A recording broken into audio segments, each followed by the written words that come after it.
San Andreas film.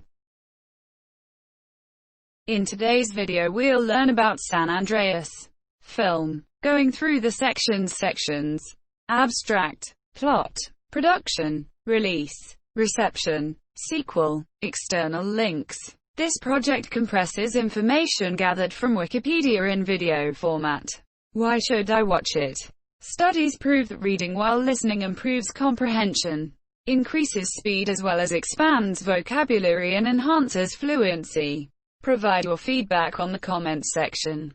Support the channel by subscribing and liking the video. Thanks. Abstract.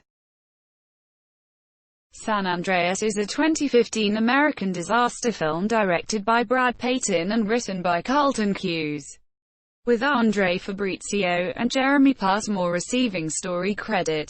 The film stars Dwayne Johnson, Carla Gugino, Alexandra Daddario, Ioan Grufford, Archie Panjabi, and Paul Giamatti. Its plot centers on an earthquake caused by the San Andreas Fault devastating Los Angeles and the San Francisco Bay Area. Principal photography of the film started on April 22, 2014 in Queensland, Australia and wrapped up on July 28 in San Francisco.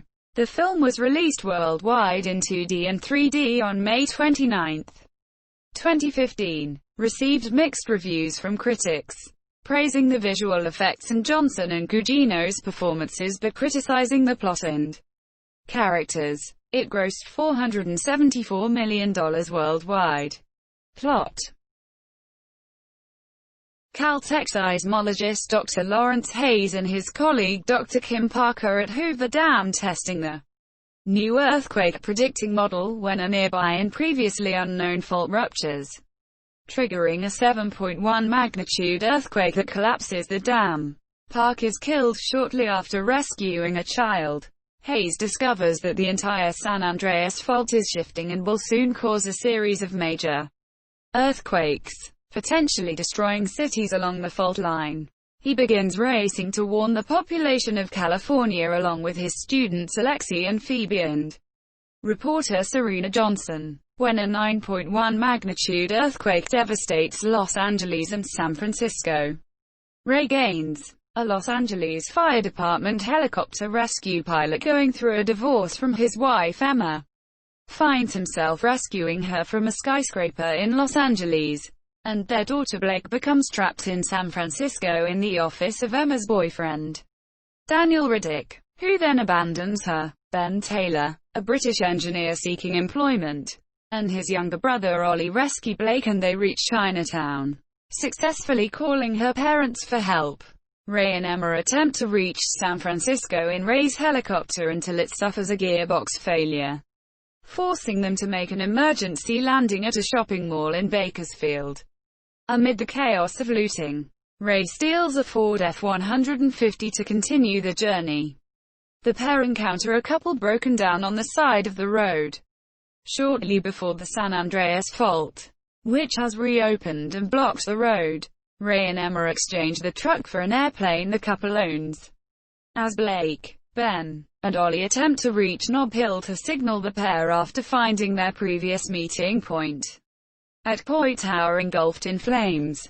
Ray and Emma are forced to parachute into AT&T Park just before a 9.6 magnitude quake hits, becoming the largest recorded earthquake in history.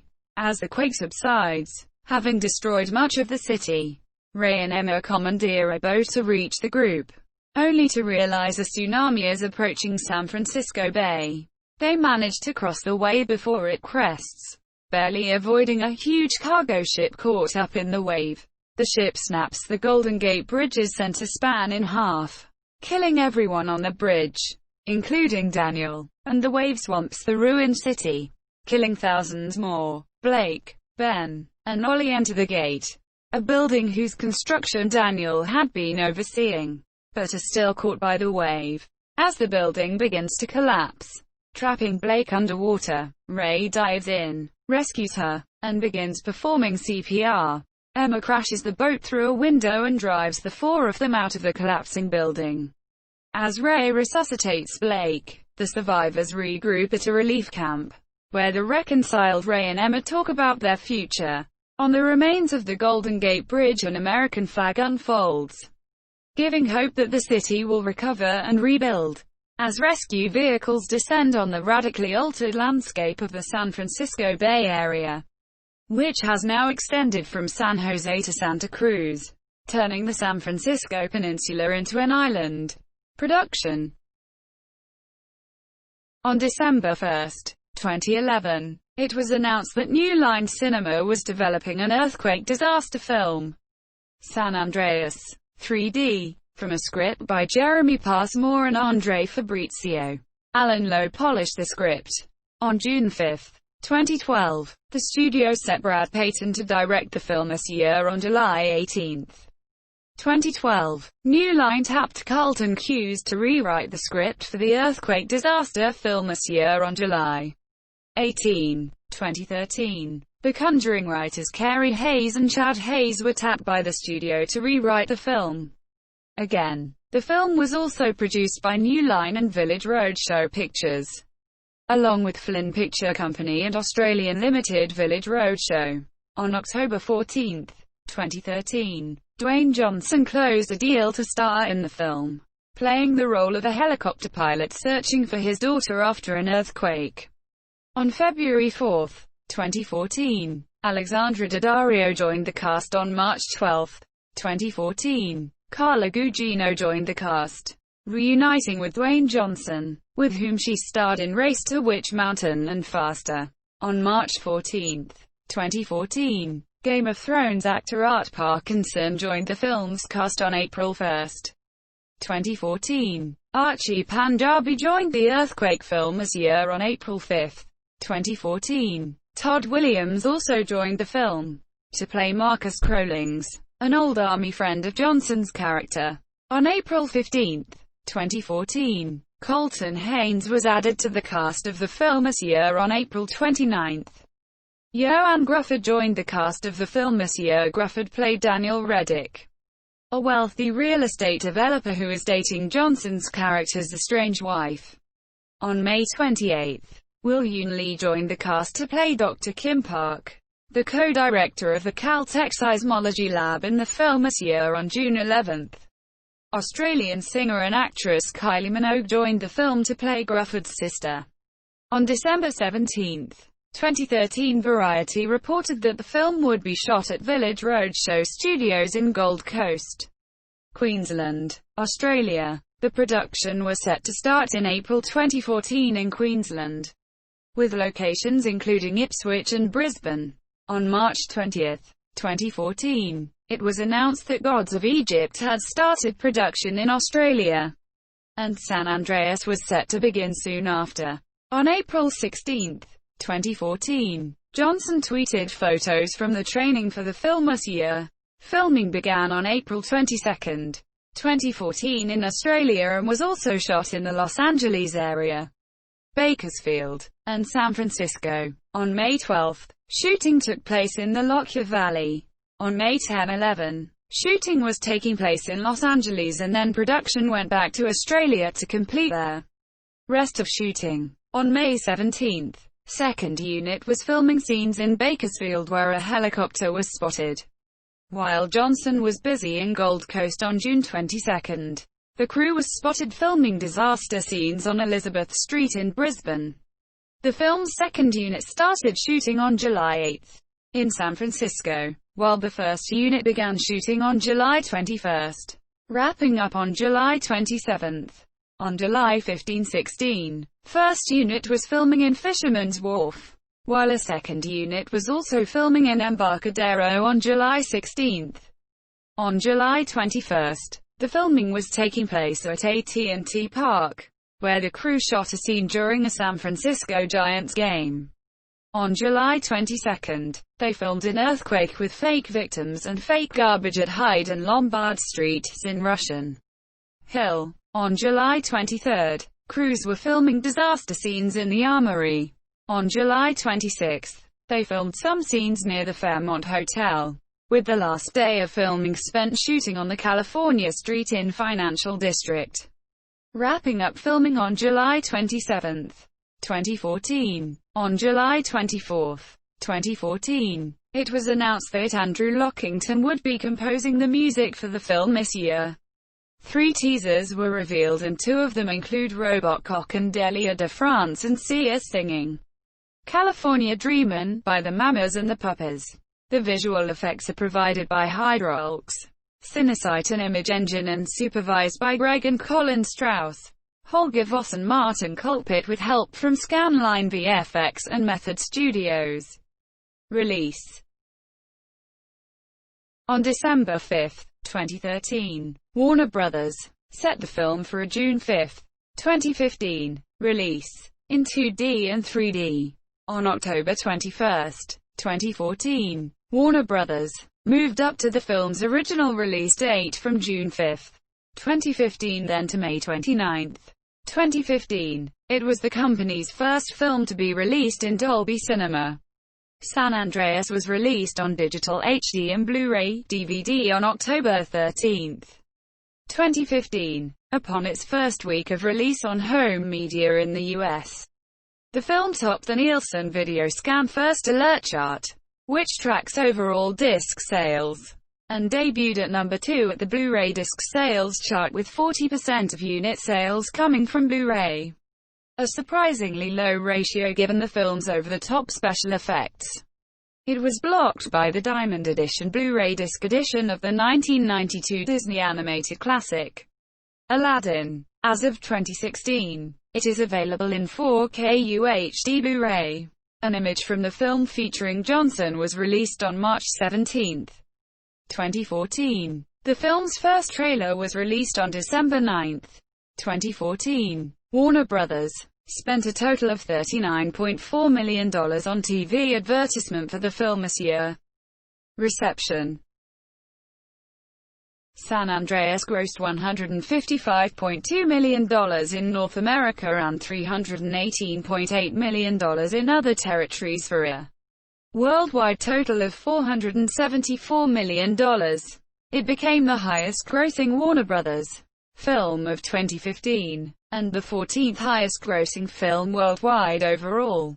Deadline Hollywood calculated the net profit of the film to be $88.07 million. When factoring together all expenses and revenues for the film this year, San Andreas opened in North America across 3,777 theaters including a total of 3,200 3D locations. Several days prior to the film's release, various box office pundits were predicting a $40 million or more opening in North America. It made $3.1 million from Thursday night showings and $18.2 million on its opening day. It earned $54.5 million in its opening weekend, which was well above the tracking and predictions. It was Johnson's biggest opening as a lead actor, surpassing the $36 million debut of his The Scorpion King in 2002 even after adjusting for inflation. Warner Brothers distribution chief Dan Feldman commented about the successful opening, saying that audiences never get tired of disaster films, even going back to The Poseidon Adventure, 1972. He added, "What also gets tiring is when you start to do sequels of the same thing. It needs to be fresh. And you have to have the right chemistry in the cast," pointing out the originality of the film, and the performances of Johnson and the other cast, as some of the factors behind the film's successful opening. In its second weekend, it experienced a drop of 52%, earning an estimated $26.4 million, falling in second place, behind Spy, but experiencing a smaller fall than that of other disaster movies. Outside North America, the film opened in a total of 60 countries in the same weekend, including France, the United Kingdom, Mexico and Australia. It opened Wednesday, May 27 in 4 countries, added 38 countries on Thursday and 18 more countries on Friday, May 29 and through Sunday, May 31, earned a 5-day opening weekend total of $63.9 million from 15,420 screens in 60 countries, debuting at first place in 55 of those countries as well as at the international box office. In its second weekend, it added $97.7 million. It topped the box office outside of North America for 2 consecutive weekends before being overtaken by Jurassic World in its third weekend. It had the biggest opening for a disaster movie and second biggest for Warner Brothers in Mexico with $10.1 million from 3,100 screens. In China, it had a 3-day opening weekend of $35 million and 6-day opening total of $51.8 million from 8,795 screens. Although Chinese box office analysts Citent Group reported a $55 million opening, despite health concerns over the MERS virus, which resulted in the plunge of theater admissions, the film opened to $7.2 million in South Korea, including Wednesday sneaks, and topped the box office. It had similar successful openings in the UK, Ireland and Malta, $7.2 million, Russia and the CIS, $5.3 million, Brazil, $3.2 million, France, $3.1 million, India, $2.5 million, Australia, $2.4 million, Hong Kong, $2.2 million, and Germany, $2 million.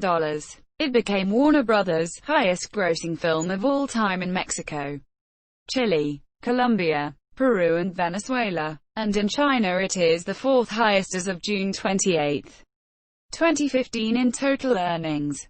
Its largest market outside of North America are China, $103.2 million, and Mexico, $28.4 million. On Rotten Tomatoes, a review aggregator, the film has an approval rating of 50% based on 241 reviews and an average rating of 5.24/10. The website's critical consensus reads, San Andreas has a great cast and outstanding special effects, but amidst all the sense-shattering destruction, the movie's characters and plot prove less than structurally sound. On Metacritic, the film has a score of 43 out of 100 based on 42 critics, indicating mixed or average reviews. Audiences polled by Cinema Score gave the film an average grade of A on an A+ to F scale. IGN awarded it a score of 7.5 out of 10, saying, "There are some cracks in the foundation, but San Andreas is solid popcorn fare thanks to sharp visuals and The Rock." Writing in Variety, Andrew Barker wrote, "Of the many charges that can be levied against Brad Peyton's San Andreas, false advertising is not one of them. Monsieur, the disaster pic promises nothing more than their complete CGI destruction of California is foregrounded by Dwayne Johnson's jackfruit-sized biceps. And it delivers exactly that." Andrew O'Hare wrote in Salon, "Considered as pure spectacle, San Andreas is gripping and effective, as well as a somewhat interesting form of counter-narrative, a vision of near-term apocalypse that has nothing to do with climate change, monsters or alien invaders." Entertainment Weekly's critic Chris Nashawati wrote, "As patently preposterous, scientifically dubious, and unapologetically corny as director Brad Peyton's orgy of CGI devastation is, its popcorn prophecy of the inevitable is a blast of giddy, disposable fun." Mick LaSalle wrote in the San Francisco Chronicle, "Some movies are easy to mock, but hard to resist. This is one of them." Kevin C. Johnson echoed the sentiment in the St. Louis Post-Dispatch. San Andreas is an action film that hits viewers over the head again and again, but isn't that exactly why you'd want to go see it? The American Geosciences Institute's Earth magazine called the film dreadful and criticized it for perpetuate geologic absurdities, also pointing out that, despite the notoriety of the San Andreas Fault, it is not the greatest seismic threat to the Bay Area, with the nearby Hayward Fault presenting a much bigger threat. Sequel. In February 2016, New Line announced a sequel is in development and its plot will reportedly focus on the Ring of Fire. Neil Widener and Gavin James were hired as screenwriters, while Brad Peyton and Beau Flynn will return as director and producer, respectively. Johnson is set to reprise his role, while Gugino, Daddario and Giamatti are expected to return as well. As of April 2020, Daddario was reported to be still interested in reprising her role for a second San Andreas film, though more official announcements about the project are yet to be made. When asked if she would ever get a chance to return for the film, the actress stated, "I haven't heard word in a couple of years. So yeah, I don't have any information on that. But I would return. I really enjoy doing big movies like that. And the first one did well. I think I wouldn't have a problem doing another one at all."